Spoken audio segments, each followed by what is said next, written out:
I want to ask you when you made the call, because here's why I'm asking if I'm being transparent. This gets spoken about a lot. We just spoke with Tarek El Moussa today, and he's like, you got to try, you got to reach out.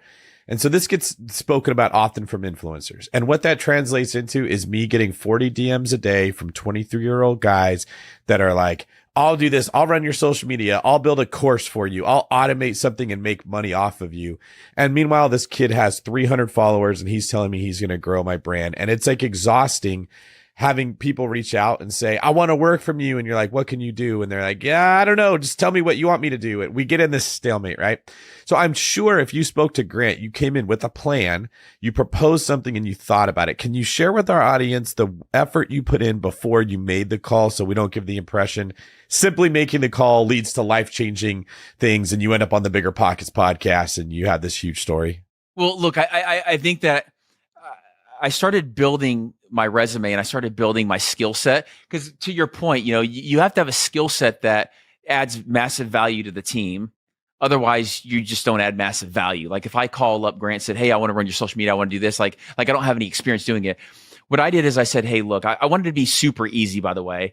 But I said, look, I've got a career in aviation. Like if you're going to buy an airplane, I will run the entire flight department for you. And I'll do it for free. Like the one thing that people don't realize, like I would have done this for free because when you get really close to somebody like Grant, like David, like Rob, like me now, it's so valuable because you just learn a whole new skill set. And so my pitch was 3 things. I know how to fly airplanes, and Grant actually kind of made a crack at me one day. He's like, do you really know how to fly? I'm like, look, in 4 weeks, I can get type rated on your airplane and I will be the lead captain and I will be there every single day. I haven't called in sick in 10 years at my current airline.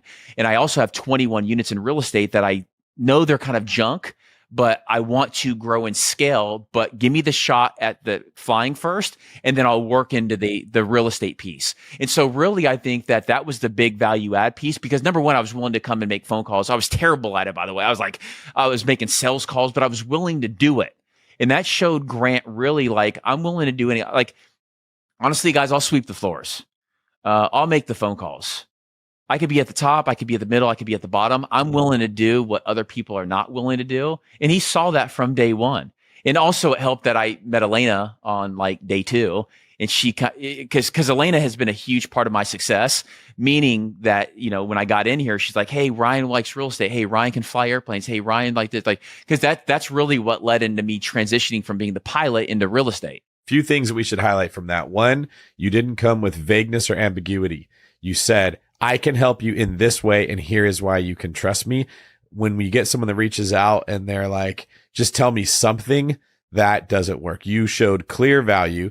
2, you said, I'll do it for free. Oftentimes when people reach out, they're hoping that they get paid in some way or it's some kind of a partnership and you don't know who they are. So you're not comfortable with that. So you took the smart road and said, let me just build trust with the person. I'll work for free. And 3, you offered to work in a capacity where you said making phone calls in a system he already had established. Grant did not have to take you and say, follow me around, kid, and I'll teach you the ropes on the first day. He could plug you into a team he already had, and they could evaluate your character, your skills. They could see what you were good at. That would be the equivalent of someone saying, hey, David, I want to come be a real estate agent on your team. I could say yes to that because I could stick them with another agent and they could tell me how they're doing versus I have to be the way to evaluate, which means I'm probably going to say no until I know the person better. So that right there is incredibly valuable. That's great. I think you nailed down like his like pain point, right? And you're like, a pain point is if you're buying a plane, someone's got to fly the plane, right? Like 1,000% of the time when I work with someone from like that reaches out, it's because they've heard me say something on the podcast. They've heard me say something on my YouTube channel, on Instagram. That's like, oh, I'm really struggling with this. Like I cannot figure this thing out. Or does anyone have a recommendation? When someone's like, oh, hey, I've got the solution to that very specific problem you have. Boom. Like door open immediately, right? It's 100% what you said, David. I think you framed that up pretty correctly. Find the value, solve the pain. Yeah, and Rob, I didn't negotiate too. Like when he said, here's the deal, I just said, hey, where do you want to sign? He's like, I want to do a 3-year deal with you. I was like, I'll do a 10.